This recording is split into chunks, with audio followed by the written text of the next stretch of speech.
Матай номын 22 дугаар бүлэг. Бүгд хамтдаа 22 дугаар бүлгийн эхний сургаалуудыг хамтдаа уншицгаая. Есүс тэдэнд сургаалт зүйлээр дахин айлдсан. Тэнгэрийн хаанчлалыг хүүгийнхээ хурмын найрыг хийсэн хаантаа зүрлэж болно. Хаан хурманд өргөцсөн хүмүүсийг дуудуулахаар боолуудаа илгээсэн боловч тэд ирэхийг хүссэнгүй. Тэр дахин өргөцсөн хүмүүс зоогийг бэлдлээ. Үхэр болон бордсон малаа гаргаж бүгдийг базааж бэллээ. Хормонд морилон ир гэж хэлгээд өөр боолуудаа илгээв. Гэтэл тэд үл тоомсорлон өөрсдийнхөө мөрөөр явж нэг нь тарийн талбаар нөгөө нь ажил руугаа яв. Бусд нь хааны боолуудыг барин авч доромжлон гутаагаар алжээ. Хаан уурлаад цэргүүдээ илгэн тэдгээр алуурчдыг хөнөөгөөд хотыг нь галдан шатав. Тэгээд тэр боолуудаа хорин бэлэн боллоо. Харин өргөцсөн хүмүүс маань зөксгүй хүмүүс байжээ. Тиймээс та нар гол гудамжаар явж тааралдсан болгоноо хормонд морилон ирэхийг өр гэхэд тэдгээр боолууд гудамжинд гарч тааралдсан сайн муу хүмүүсийг бүгдийг цуглуулв. Хормын танхим зоогийн зочдоор дүүрчээ. Харин хаан зоогийн зочдыг харахаар орж ирээд хормын хувцас өмсөөгүй нэгэн хүнийг хараад түүнд анд минь чи хормын хувцсгүйгээр хэрхэн энд орж ирв гэхэд тэр үг дуугүй байв.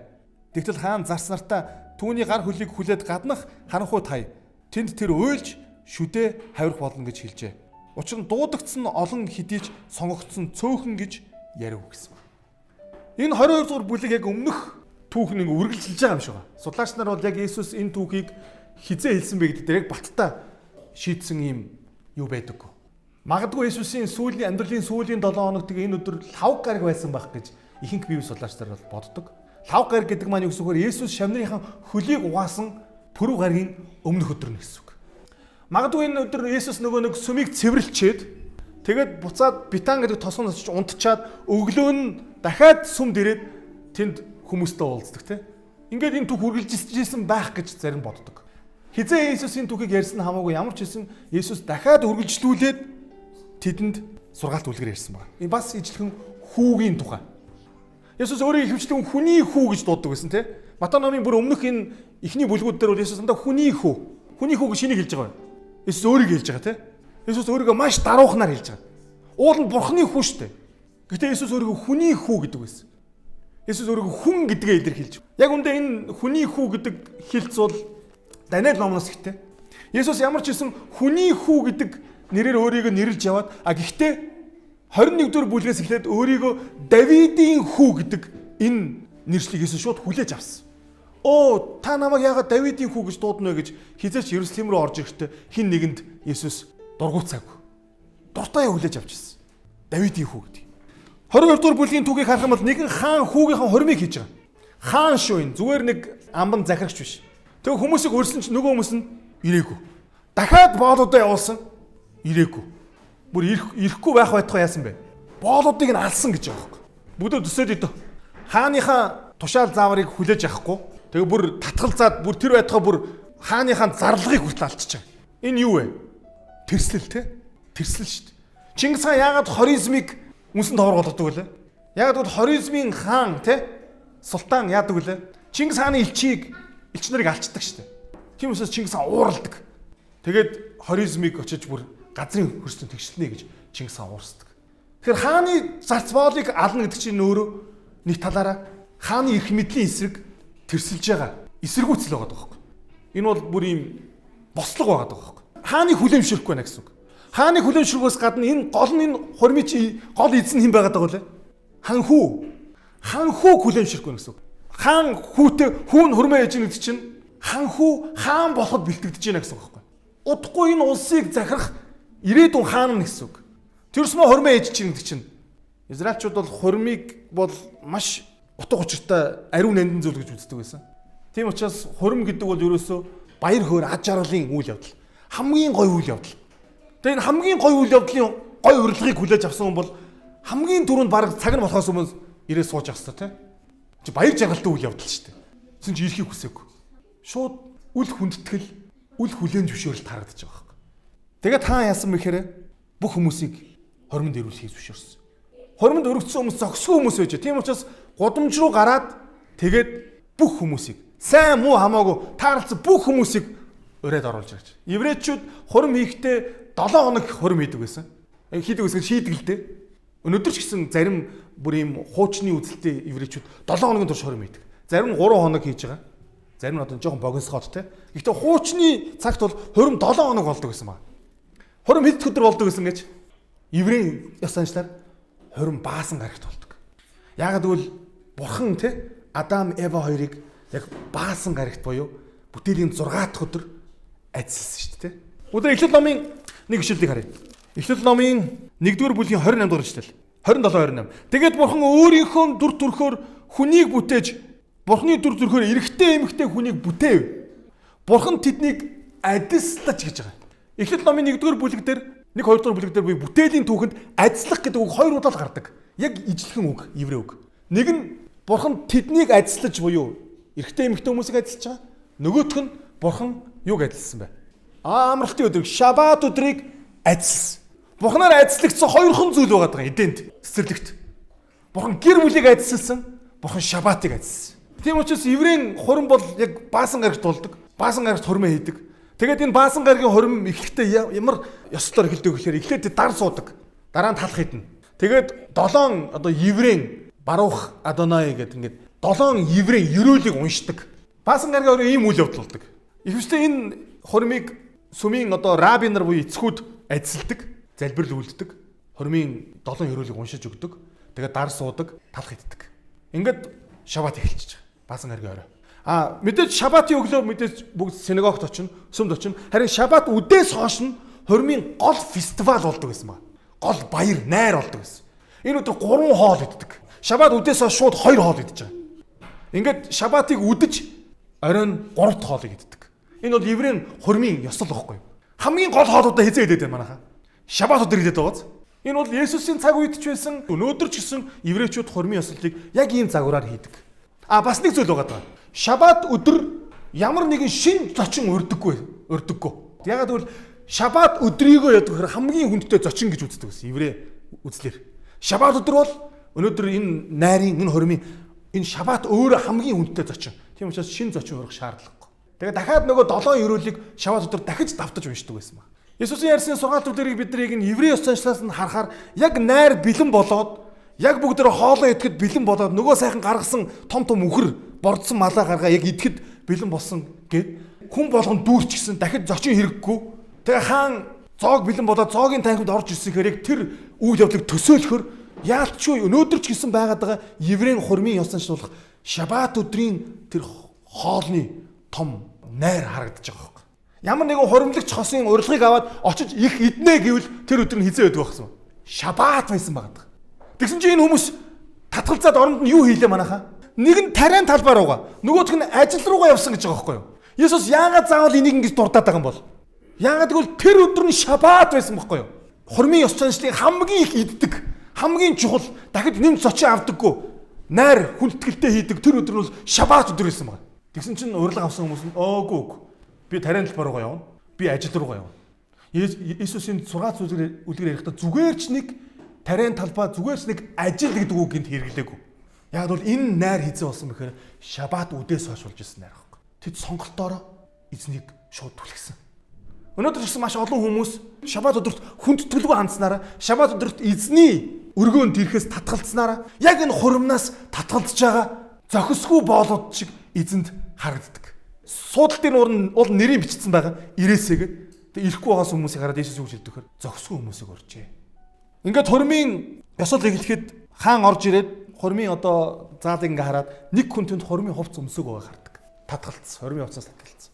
Ерөнхийдөө еврейн ёс заншилд яадаг гэсэн мэхээр орж иж байгаа бүх зочдод зориулаад хурмын хувцас өмсгдөг гэсэн. Цаанаас хурим зохион байгуулагч нар өөрсдөө хүмүүст хувцас бэлдээд ингээд өгдөг гэсэн баг. Яг орохт нүүдэнд нь өгдөг. Зарим хүмүүс бол энэ хүн аваагүй гэж тайлбарлаад байдаг. Энэ хүн эхнээсээ энэ хурим хувцасыг аваагүй. Гэхдээ зарим тохиолдолд аль өнцгөөс харж болох гэхээр энэ хүн авчаад бас өмсөхгүй хайцсан юм магадгүй. Ямар ч байсан энэ хүн хурмын хувцсыг өөрөөсөө яасан бэ? Түлхсэн. 21 дэх бүлэг дээр нэг гологдсон нэг зүйлийн талаар ярьсантай Иесус. Гологдсон чулуу, булангийн тулгуур чулуу болжээ гэж Дуулал номын 118 дахь бүлгээс Иесус иш татсан байдаг тийм. 21 дэх бүлэг дээр нэг гологдсон чулууны тухай ярьж байгаа. Тэгсэн чинь 22 дахь бүлэг дээр бас нэг гологдсон буюу татгалцсан, өөрөөсөө түлхэгдсэн ийм хувцас яригдж байгаа. Хүн болгонд өмсөх ёстой байтал энэ хүн өмсөөгүй. Өөрийнхөө хувцастаа сууж байгаа. Тэгсэн чинь хаан хурж ирээд чи хормын хувцсуугаар хэрхэн энд орж ирэв гэсэн чинь нөгөө хүн ямар ч хариулт хэлээгүй. Чив чимээг байсан. Хаан тэр хүнийг гаргасан. Гар. Хоримнаас гар гэж. Ингээд 14 дугаар эшлэлдэр Есүс энэ сургаалт үлгэрийг дүгнэхдээ учир нь дуудагдсан олон хэдийж сонгогдсон нь цөөхөн гэж байгаа юм. Энэ дуудагдсан гэдэг үгийг монгол хэл дээр бол дуудагдсан гэдээ орчуулсан. Уул нь өргөцсөн гэж уул нь орчуулбал гоё байсан. Яг бол Есүс энэ сургаалт үлгэрийг дүгнээд дүгнэлтээ хэлж байгаа юм. Өргөцсөн нь олон боловч сонгогдсон нь гэж байгаа. Энэ сонгогдох гэдэг үгийг ч гэсэн арай өөрөөр орчуулах хэрэгтэй байсан. Уул нь өргөцсөн нь олон боловч дуулууртайгаар ирсэн нь эзэн нэг сонгоод байгаа биш. Дуулууртайгаар ирсэн. Дуулууртайгаар зүгээр ирэхээс гадна дуулууртайгаар үүдэнд нь ирээд өгсөн хувцсыг өмсөд хааны хүндэтгээд хоримд оролцсон гэж хэлж байгаа. Ийм хүмүүс цөөхөн гэж хэлсэн байна. Ингээд байжсэн чинь нөгөө фарисеучуд Есүсийг яаж юу н унгаах вэ? Яаж юу н түүнийг эвгүй байдалд оруулах вэ гэж бодоод ингээд Есүсээс асуусан байна. Гэтэ айгүй тийм сонин 16 дугаар эшлэлээр ихтэй өөрсдийнхөө шавнарыг Херодынхантай хамт илгээсэн гэж байгаа. Есүс дээр хоёр бүлэг хүмүүс ирсэн. Нэг нь бол фарисеучуудын шавнар өөрсдөө ч ирээгүй те. Шавнар явуулсан байна. Хинхтэй хүмүүс байд ч те. Хинхтэй гэдэг нь ойлгож байна. Юм болгон дээр би явчих гэдэг те. Тийм шавнар байсан юм шиг. Тэр Назарын Иесус гэж залуу раби юу. Би ч гэсэн энэ мундаг фарисеуч нарын шавьчтэй. Би бас тэрнтэй нэг очиод ном хайлтад үзье л та. Магадгүй нэг тийм нэг амбицтай би гэсэн үзэлттэй нэг гар өргөсөн байж байна. Хин явах гэж би явчих. Нөгөөх нь Херодынхан гэж байгаа. Херодынхан гэдэг нь нөхөр хааны ордны зарим нэг те. Херодын одоо дагуулууд ч юм уу төлөөлөгч нар эсвэл Херодын алфтуудаас аль нэг төлөөл. Улс төр шашин хоссон хүмүүс Есүс дээр ирсэн байна. Тийм багаз? Есүс дээр ингэж хэлсэн байна. Багшаа энэ бол еврейгээр раби гэсэн үг шүү. Бид таны үнэнч хийгээд Бурхны замыг үннээр заадгийг тэн хэнийг ч ялгарлдаггүй тул хинч тал застгүйг тэн мэднэ гэсэн байна. Ямар манж үг вэ те. Унгаах гээд байгаа шүү дээ Есүсийг. Яг үндэ. Тэгээд ингэсэн байгаа. Тиймээс та юу бодож байгаагаа бидэнд хэлээч. Бид Цэзарт албан татвар өгөх нь хуульд нийцэх үү эсвэл үгүй юу гэсэн байна. Та яг энэ дээр нэг өөрийнхөө санаагаа хэлээч гэсэн байна. Бид нар ер нь татвар төлөх нь зөв үү? Яг энэ үйл явдлаас өмнө 20 жилийн өмнө Галилаас нэгэн Юда гэдэг залуу гарч ирээд бослого дэгдээсэн баг. Энэ юухэр татвар төлөх шаардлагагүй гэдэг. Маш олон хүмүүс дэмжсэн энэ бослогыг Үүмэн самууныг дэмжсэн. Ингээд энэ Галилийн Юдаг ромчууд хүчээр дарж аваад яг Галилд нь бүгдийн загалмаа дээр үлгэж алсан. 20 жилийн өмнө болсон. 20 жилийн өмнө Есүс хэдэн настай байсан бэ манайхаа? Нэг 12, 13 настай. Библиэр Лук номдор Есүс 12, 13 удаа хаашаа очсон гэж гардаг үлээ. Дээгүүр өнгөрөх баяраар ээж автайгаа Иерусалим орсон гэж хэлж байгаа. Назараас те. Есүс магадгүй Назараас Иерусалим дээгүүр өнгөрөх баяраар явж хад хүн болгон дундаа нэг юм ярьж ирсэн хоорондоо. Та нас сонссон уу? Яасан? Нөгөө Галилийн Юда гэд босгоч чинь бүх дагалдагч нартайгаа хүмүүстэйгээ бүгд баригдаад бүгд алуулсан гэсэн. Загалмаа дээр цовдлогдсон гэсэн. Есүс хүүхэд байхдаа сүм рүү явж байхдаа яг энэ мэдээг энэ талаар сонсч ирсэн. 20 жилийн өмнө. Тэр үйл явдлаар яаж үйл явдал өрнөөр Есүс ээж аваасаа төөрөөд ч явах таг энэ Есүс төөрөөг үлдээ. Есүс сүмд Иерусалимд үлдчихдэг те. Есүс сүмд үлдээд ээж аав нь олох үед Есүс юу хийж идэг вүлээ? Ном хаилцж идэв штэ те. Яг ижлэхэн ийм үйл явдал болж идэг. Библиэр ихтэй юуны талаар ярьж исэн, юуны талаар мэтгэлцэж исэн, яг юуны талаар Есүс хүүхэд байж тэр мундаг хуулийн багш нартай юу ярьж исэн тодорхой бичээгүй. Гэхдээ Есүс тодорхой өөрөө нэг зүйлийг хэлсэн. Би эцгийнхээ өргөнд эцгийнхээ ажлыг хийж байна гэсэн. Ээж аавдаа те. Та нар юунд санаа зовсон юм бэ? Яг Есүс яг тэр ажлаа хийхэд бэлэн болоод 20 жилийн дараа энэ зогсож байгаа байхгүй. Яг тэр газар. Тэгсэн чинь Есүс нөгөө хоёр төрлийн хүмүүст шашны төлөөл, улс төрийн төлөөлөлт. Хоёр нүрд хүмүүсээ та нар юунд намайг сорно вэ? Надад татвар өгдөг зоосыг үзүүлээд гэсэн. Эндээс нэг үг, нэг зүйл санамж орохгүй байна уу? Есүс лав энэ мөнгө байгаагүй. Зөв үү? Есүс байхгүй. Аль байна уу? Динартай хүн байвал өгөөч. Тэгсэн чинь нөгөө хүмүүсээс тас нэгэнтэй гаргаад ирсэн. Есүст мөнгө байгаагүй. Би энэ ишлэлийг уншихаар надад аюу гоё, тааламжтай гоё, сэтгэл амраа авчихдээ. Миний эзэн мөнгөгүй байсан те. Би ч мөнгөгүй. Есүсийг шавнарн те. Багшаа танад очие гэхэд үнэг хүртэл үүрттэй харин хүний хүүд гэр орон байхгүй гэж хэлсэн. Есүс тийм дэлхийлэг зүйл санаа зовдөггүй юм байж. Надад би мөнгө хэрэглэдэг ш надад мөнгө байхгүй. Өнөөдөр мөнгө хэрэглэхгүй амьдрах гэвэл хэцүүдэн те. Хүн болгон 104,000 гоноо 14,000 гоноо те 1400 ч байсан хамаагүй дансанд мөнгө орж ирэвэл баярлдаг юм цаг үед бид нар амьдарч. Одоо мөнгө байна уу? Байхгүй. Алуу нэг зоос үзүүлээд. Тэгсэн чинь зоос үзүүлсэн. Есүсийн цаг үед динар дээр Цезарийн зураг байдаг гэсэн байна. Энэ Цезар болохоор Тиберус Цезар гэдэг Цезар. Тиберээс гаралтай Тиберийн Цезар гэсэн. Яг энэ Цезарийн аав нь болохоор Аугустус гэдэг Цезар. Энэ Аугустус болохоор Ромын эзэн гүрний хувьд бурхан шиг хүндлэгддэг ийм Цезар байсан байна. Аугустус. Та нар интернетээс ороод Цезар Аугустус гэд судлах юм бол амар гоё түүх гарч ирнэ. Магадгүй Ромын хамгийн алдартай Цезарийн хүүгийн зураг байгаа байхгүй. Есүс хэний хүү вэ? Есүс хүний хүү. Есүс Давидын хүү. Тийм биз? Гэтэл үзүүлсэн зоосон дээр нь Ромчууд бол хааныгаа бурхан гэж хүндэлдэг байсан. Бурхан гэж хүндлэгддэг тэр Аугустын хүү буюу Тиберус Цезар байгаад. Ромчуудын хуурамч шүтээнийх нь шүтлгийн дагуу бол бурханых нь хүүгийн зураг байгаа байхгүй. Нөгөө талд нас зураг байдаг байсан. Ромчуудын шүтдэг тэр хуурамч мөргөл байгаад байгаа. Эртний Грекээс уламжлалтай. Яг үндэ бүр Вавилон, Египтээс ч гаралтай гэж тэр шашныг хэлж болно. Наранд мөргөдөг. Тэгээ нөгөө талд нь болохоор тахилчийн зураг байгаад байгаа. Максус гэдэг нэртэй тахилч байсан. Ромын эзэнт гүрний зоосон дээр нэг талд нь Цезарийн зураг, нөгөө талд нь яг тэр шашных нь тэрүүн тахилчийн зураг байдаг гэсэн байна. Үндсэндээ юу гэхээр зоосон мөнгө нь өөрөө тэр Ромын эзэнт гүрний байгуулсан байгаа тэр том иргэн шил, том шашныг алдаршуулсан ийм дүрс хөрөг зургууд байдаг гэсэн. Энэ лав миний юм биш ээ. Энэ лав надтай хамаарал үзүүд байна. Есүс зоосыг хараад шууд таньсан. Нэг ийм зүйл байсан. Хэрвээ Есүс татвар төлөх нь буруу гэж хэлэх юм бол Есүс яах вэ? Ромчуудын эсрэг. Яг өмнөх нөгөө 20 жилийн өмнө бослог гаргасан те Галилийн Юдатай ижилхэн босогч болно. Босогчдыг яах вэ? Ална. Хэрвээ татвар төлөх нь зөвөө гэх юм бол тэр Месая биш болно. Месая бол ард түмнээ чөлөөлөх ёстой. Юун хайр үндэстэнд татвар төлж боочлогдох. Месая бол тэдний хүлээж байгаагаар юу байх ёстой? Чөлөөлөгч нь байх ёстой.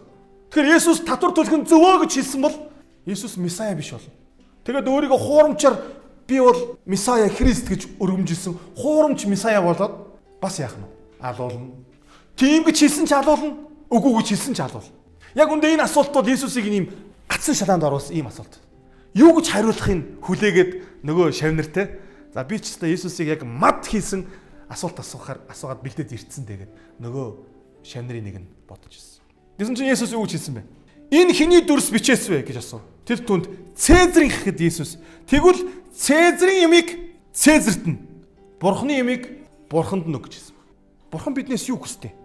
20 өдөр бүлэг дээр бид өнгөрсөн лог судалсан. Бурхан биднээс үр жимсийг хүсдэг. Амен. Есүсийн 20 өдөр бүлгийн турш ярьсан зүйл юу гэсвэр үр жимс хүсэж байгаа байхгүй. Тэр Бурхны ямиг Бурханд нь гэдэг нь юу гэхээр Бурхан биднээс хүсдэг нэг л зүйл байгаа. Үр жимс. 22 дуусчлаар үүнийг сонсоод тэд мэл гайхаж түүнийг орхин одлоо гэсэн байна. Тэр өдөр амьлалт гэж байхгүй химээдэг садукайчууд түүн дээр ирж түүнээс асуусан. Энэ өдөр ямар хэцүү өдөр байв. Энэ 20 дугаар бүлэг миний хувьд бас дуртай бүлэг л дээ. Ягаад бол Иесус тэр төрөл бүрийн хүмүүс ирж байгаа. Улс төрийнхэн ирлээ те, фарисеучуд ирлээ. Фарисеучуудын шавнар нь ирсэн. Одоо ингээд дараагийн төлөөлөл нь садукайчуд гэж. Шашны нэг бүлэглэл واخгүй. Гэхдээ энэ садукайчуудын нэг ихтгэл үнэмшлиг энэ тодорхой бичсэн Библиэлд амьлалт гэж байхгүй гэж итгэдэг. Садукай бүлгийнхэн бол цэвэр ромчуудаас санхүүжилт авдаг, ромчуудын улс төрийн хүчин чадлыг хүлээн зөвшөөрдөг, дэмждэг ийм бүлэглэл байсан. Тийм учраас тэд амьлалт гэж байхгүй гэж номлодог байсан. Хэрвээ амьлалт гэж байдаг гэд номлолцохоор Израиль хүн бүр шууд ромчуудын эсрэг зөрөгтэй байлдана байхгүй юу? Уяади би Израилийн алдрын төлөө, Месаягийн төлөө, Давидын төлөө би өгчий. Тэгээд би дахин амьлчихна гэдэг. Садукайчууд болохоор юу гэж номлодог гэсэн. Бити тэгж муухай юмд итгэе. Ганц л амьдрын штэ. Амьлалт гэж байхгүй. Мангартад сэлэн барьж гүйж ромчуудад жадлуулаад тэг өгчүү. Ингэж номлодог. Яг үндэ бослог гаргахаас сэргийлж улс төрийн шин чанартай ийм шашны бүлэглэл байсан баг. Тэгээд тэд ирээд асуусан. Багшаа, Мойсе хэрв эр хүн нь үр хүүхэдгүй өхвөл түүний дүү эхнэртэй гэрлэж ахыхаа үр удмыг залгуулах ёстой гэж хэлсэн. Бидэнтэй хамт ах トゥ 7 хүн байсан юм а. Ууг нь эхнэр авч үр удмаа үлдээлгүй өгөхөд дүү нь эхнэртэй гэрлэв. 2 дахь 3 дахьаас нь ахуулан 7 дахь нь хүртэл инхүү өөхөв. Бүхний эцэст мөнөх эмэгтэйч өөхөв. Иймээс амьдлалт дээр мөнөх эмэгтэй тэр 7-гийн хинийх нь эхнэр болох вэ? Бүгд л дүүнтэй гэрэлсэн шүү дээ. Гэхэд Есүс хариудан тэдэнд Та нар судригч, Бурхны хүний хүчигч мэдхгүйгээс болж төөрөлдөж байна.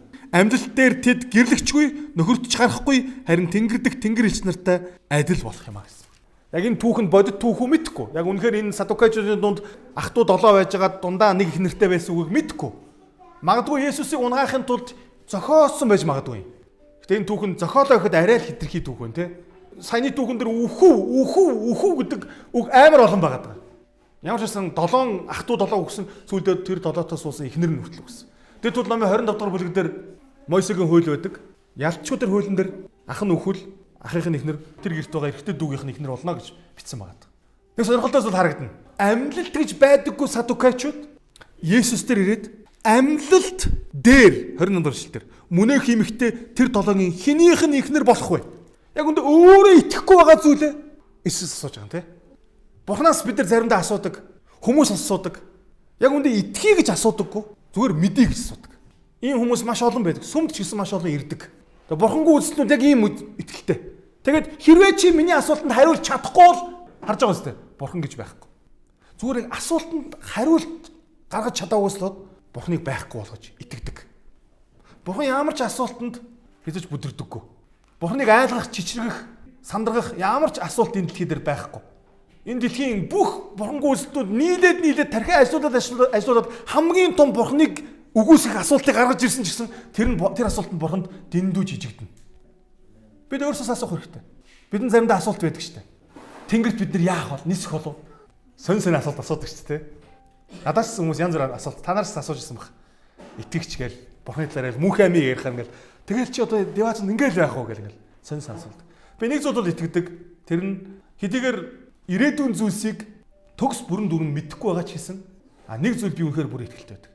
Есүс хизээч бидний урмыг хугалахгүй гэдэг. Та тэнгэрт очиод ийм л газар байсан юм уу? Ийм л байсан юм уу? Хизээч ийм мэдрэмжийг авахгүй. Би үүнд итгэдэг. Амен. Есүс хизээч бидний урмыг хугалахгүй. Итгэл найдвар маань хизээч бидний урмыг хугалахгүй. Амен. Нэгдүгээр тэд итгэдэггүй зүйлээ асуусан. Хоёрдугаар Есүс тэдний юу гэж хэлсэн бэхээр та нар асуулт асуухтаа алдаа гаргалаа гэж хэлсэн баг. Та нар төөрөлдөж байна гэсэн. Яагаад төөрөлдсөн гэхээр хоёр зүйлийг мэдэхгүй байна гэж байна. Судрыг мэдэхгүй, Бурхны хүчийг мэдэхгүй гэж байна. Бурхан өөрийгөө хоёр янзаар илчилдэг. Нэгдүгээр нь бичээсээр дамжуулж илчилж байгаа тийм Библиэр. Өнөөдөр бидэнд Бурхныг илчилж байгаа хамгийн том илчилт бол Библи. Гэхдээ Библиэс гадна бас Бурхныг илчилдэг илчилтүүд гэж байна. Маш олон илчилтүүд бидний амьдралд байдаг. Бурхан өөрийнхөө хүч чадлыг харуулдаг. Бидний залбиралд хариулдаг. Энэ юм юр бусын тэнгэрлэг илчилт гэсэн үг. Яг бид харахгүй байгаа ч гэсэн Wi-Fi байгаа гэдгийг мэдэрдэг шиг. Бид харахгүй байгаа ч гэсэн те утасны сүлжээ байгаа гэдгийг мэдэрдэг. Бид яг харахгүй байгаа ч гэсэн салхилж гэдгийг мэдэрдэг шиг. Бид харахгүй байгаа ч гэсэн Бурхан хүчээрээ бидний донд байна гэдгийг бид мэдэрдэг. Итгэж хүмүүс тэр тусмаа үнийг илүү их мэдэрдэг. Яг Бурхан байна гэдгийг. Энэ илчилтийг хэн өгдөг гэлээ? Хаанаас өгдөг гэлээ? Тэнгэрээс.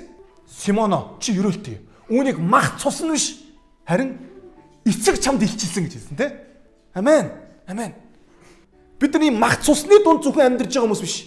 Петр хэлсэн байдаг. Бидний тэмцэл бол мах цусны эсрэг биш ээ. Харин тэнгэрлэг хүчнүүдийн эсрэг, бодрмуугийн эсрэг, харанхуй хүчний эсрэг гэж хэлдэг тий. Нүдэнд харагдахгүй ийм үйл явдал байна. Орон зай байна. Яг агаар мандал гэдэг шиг Бурхны мандал гэж байна. Амен. Тэр хүч чадал бидний дээр бүрэн дүрэн байдаг. Амен. Итгэгчдийн залбирлыг сонсдог тэр хүч чадал. Итгэгчдийг хамгаалж яадаг. Итгэгчдэд мэдрэгддэг. Залбирахад, Бурхны үгийг судлахад, магтан дуулахад, магтаалыг сонсоход, итгэгч хүмүүстэй ярилцахад, сургаалын номлолыг сонсох үед, сүмд ирэх үед, хин нэгэнд туслах үед, хин нэгэндтэй чинслэсэн итгэгч хүмүүс залбир дотор ярилцах үед, гар гараасаа бариад Бурханд гуйх үед, бусад хайрын үйлчлэгийг үзүүлэх үед яг тэр хүчийг бид нар мэдэрдэг. Яг энэ парыг бид нар холоос халж байгаа халахгүйг нь мэдгүй ч гэсэн ихчийг бид нар мэдрээд байдаг шиг итгэгч хүмүүс яг энэ мэдрэмжийг мэдэрдэг. Бурхны хүчийг. Харин садукайчуудыг юу гэж хэлсэн бэ? Та нарт бүр ямар ч мэдрэмж алгаа гэж хэлж байгаа хэрэг. Заримдаа хүмүүс Библийг амар мэддэг. Гэхдээ энэ Бурхны хүчийг амьдралдаа мэдэрдэггүй ийм төрлийн хүмүүс олчдаг. Амьдрал нь зүгээр нэг ийм номон дээр, унших дээр нэг мэдлэг дээр тогтчихдаг гэсэн үг. Тэгээд яг Бурхны хүчийг амьдралдаа мэдэрдэггүй, гайхамшиг мэдэрдэггүй. Зарим хүмүүс нэг хит энэ Бурхны хүч залбирал, гайхамшиг үйлчлэл гэж яваад бас судраас холтчдөг. Гэсэн чинь Есүс садукачуудыг бол яг хоёулын дээр нь буруутгах чинь. Та нар судраач мэдэхгүй, та нар Бурхны хүчийг мэдэхгүй гэж. Ах トゥ нараа би та бүхэнд өнөөдөр бас анхааруулъя. Энэ хоёрыг хоёулынг нь мэдрэхэ бодлоо энэ бол аврал үгүй болно. Библиэч мэддэггүй, Бурхны энэ тэнгэрлэг орон зайн хүчийг ч мэдрэхгүй болчвол энэ яг ингээд авралг болж байгаа. Яг үндэ хоёулынг нь бид нар мэдэрч явах хэрэгтэй. Есүс хоёулынг нь мэдрээсэй гэж үздэг байгаа. Зөвхөн судрыг мэдэрчээд Бурхны хүчийг, гайхамшиг, юр бусын байдлыг тунхаглаж байгаа энэ сүр жавхлан мэдрэхгүй байвал бас харамсалтай байхгүй юу? Өнөөдөр зарим хүмүүс тэнгэрлэгчийг хараад байна гэж шүү дээ манайхаа. Хор тавдралтай үнэртгүүл идгэрж шүү дээ. Бурхны хүчийг мэдэрж шүү дээ бүр гайхамшигтайгаар. Бүр санаан доромгүй эзэс төсөөлөгдөхгүй аваараас хүртэл амьд гараад ирж ямар ч шарахгүйгээр. Амен. Тэгэхээр зөвхөн гайхамшиг, зөвхөн Бурхны хүч, зөвхөн тэнгэрлэг ивэл гэж явсаар хагаад Библиэсээ бас хөндөрлж болохгүй. Хоёулынг нь 33 дугаар шил дээр үүнийг сонсоод олон түмэн түүний сургаал гайхаж байлаа гэсэн байна. Харин Есүс садукачуудыг дуугүй болгосныг садукачууд бас яасан гэж байна. Дуугүй болсон гэж байгааз. Өмнө нь яасан бэлээ? 22 дугаар шил дээр үүнийг сонсоод тэд мэл гайхаж түүнийг орхин одлоо гэсэн байна. Фарисеучуд бол ямар ч хэлсэн Есүсийг орхиоцсон. Тэгсэн чинь садукачуудыг Есүс дуугүй болгоцсон. Тэгсэн чинь фарисеучуд энд дахиад цугсан байна. 34 дугаар шил дээр. Харин Есүс садукачуудыг дуугүй болгосныг фарисеучуд сонсоод цуглав. Тэдний нэг болох хуульч түүнийг сорж. Яг хуульч гэдэг нь юу гэсэн хөр яг хуулийн ном буюу Тоораагаар Библийн эхний 5 номоор ингээд мэрэгссэн ийм хуульч ирсэн байна. Тэгээд багшаа хууль дахь агуу тушаал аль нь вэ гэж асуув. Тэр түүнд чи бүх зүрх, бүх сэтгэл, бүх оюун ухаанаараа өөрийн бурхан эзнээ хайрл. Энэ бол агуу нь бөгөөд хамгийн чухал тушаал юм уу? Удаах нь чи хөршөө өөрийн адил хайрл гэсэнтэй адил юм аа. Есүс энийг иш татсан гэсэн үг байхгүй юу? Левит номын 19:18-аас хөршөө өөрийн адил хайрл, Бурханаа бүх зүрх, бүх сэтгэлээр хайр гэдэг нь болохоор Дэд туйл номын 6 дугаар бүлэг дээр байгаа. Есүс яг Тоораагаас буюу энэ багшийн мэрэгссэн байсан яг мэрэгжлийнх нь хамгийн том яг мэрэгссэн судраас Есүс иш татсан. Тэгээд энэ хоёр тушаал дээр бүх хууль болоод иш үзүүлэгчид тулгуурладаг юм а гэж хэлсэн байна. Монгол хэлэн дээр энэ тулгуурладаг гэж хэлсэн байна. Тулгуурладаг гэдэг үг нь болохоор юу гэсэн үг гэхээр доороосоо дээшээ өрсөн юм хэлж байгаа. Гэтэ грек хэлэн дээр болохоор энэ тулгуурлан гэдэг үг нь болохоор дээрээсээ доошоо тогтсон юм хэлж байгаа. Өлгөх гэсэн үг. Ямар нэгэн зүйлийг ер нь тогтоохтой тэгдэг байна шүү дээ. Нэг юм дээр ингээд тавьдаг, нэг юм бас өлгөдөг. Яг их хэлэн дээр болохоор грек хэлэн дээр энэ нь тулгуурлсан биш.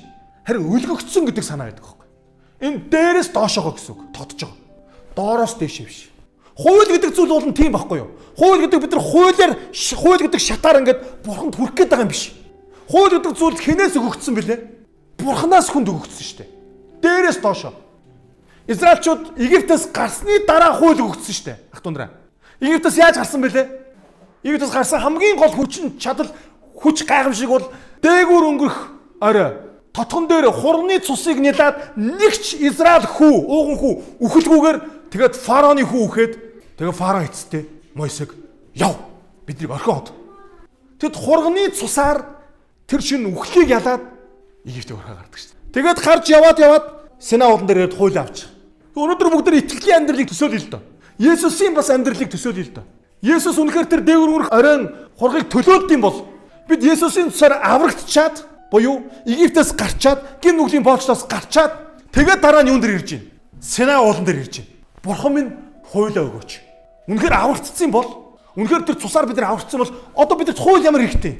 Ягаад бол хууль биднийг Христ дотор эрх чөлөөтэй амьдрах амьдралыг минь хууль боломжтой болгодог. Чөлөөлөгдөд хуультай болж байгаа. Хууль биднийг нэг тийм боолчилж, бидний хил хязгаарыг боомлж, биднийг юм эрх чөлөөгүй болгох гэж хууль өгдөөгүй. Харин ч хууль чөлөөтэй болох гэж өгсөн байхгүй. Тэгээд чөлөөтэй болоод улам чөлөөтэй болохын тулд Бурхан бидэнд дээрээс доошо хуулийг өгж байгаа. Одоо хүнийг ингээд нэг бие гээд үзье л да. Хүнээс нэг юм хоёр гар ингээд өлөгдсөн байна те. Тэгээ энэ хоёр гарнаас нь дахиад 13 бас ингээд өлөгдсөн байна те. Хоёр гар тэгээд 13 те. Бид өдөр болгон өөрсдийн хоёр гарыг хараад энэ их биенээс хоёр гар салаалдаад ингээ унжаад өдөр болгон. Тэгээд тэндээс нь ингээ 13 салаалцсан байгааг хараад бид нар юуг мэдрэх ёстой гэхээр бид нар бүх зүрхээрээ Бурханаа хайрлна, өөрийн биешээ хөршөө хайрлна. хайр. Бурхан бол хайр. Тэгээ бурхан өөрийн дүр төрхөөр биднийг бүтээсэн. Бид ч гэсэн юу вэ? Хайр. Хайраас унжаад байгаа байхгүй. Хайраас салаалаад байгаа байхгүй. Тэр энэ 10 хууль Израилийн ард түмнийг, бурханы ард түмнийг, бурханы хүмүүсийг хайр дотор эрхчлөөдөө болгохын тулд өгсөн. 10 хуулийг унших бол бүү гэж байгаа тийм. Бүү хүн ал. Бүү завхаар. Англиар бол do not гэж байгаа байхгүй. Тэгсэн чинь еврей хэлэн дээр яг энэ 10 хуулийг хэрвээ еврей хэлнээс нь ингээд судлаад үзэх юм бол энэ ямар утгатай байдаг вэ? Чи хүн алах шаардлагагүй гэсэн утгатай. Бурхан ингэж хориод боолчлоод ингээд биднийг дарамтлаад байгаа даа биш. Чи хүн алах шаардлагагүй. Биднийг илүү бурхан дотор эрх чөлөөтэй байлгах л хууль өгсөн байгаа байхгүй. Тэгсэн чинь хүмүүс яасан бэ? Үнийг нь дарамт гэдээ ойлгоцсон. Би энийг ингэж тайлбарлах дуртай. Та хөлөө бас хараад үзээрэй. Бурхан Библиэлд 10 хуулийг 2 удаа өгсөн байдаг байхгүй. Эвдэс гарсан номын 20 дугаар бүлэг, Дэд туул номын 5 дугаар бүлэг дээр. 2 удаа давтаж 10 хуулийг өгсөн.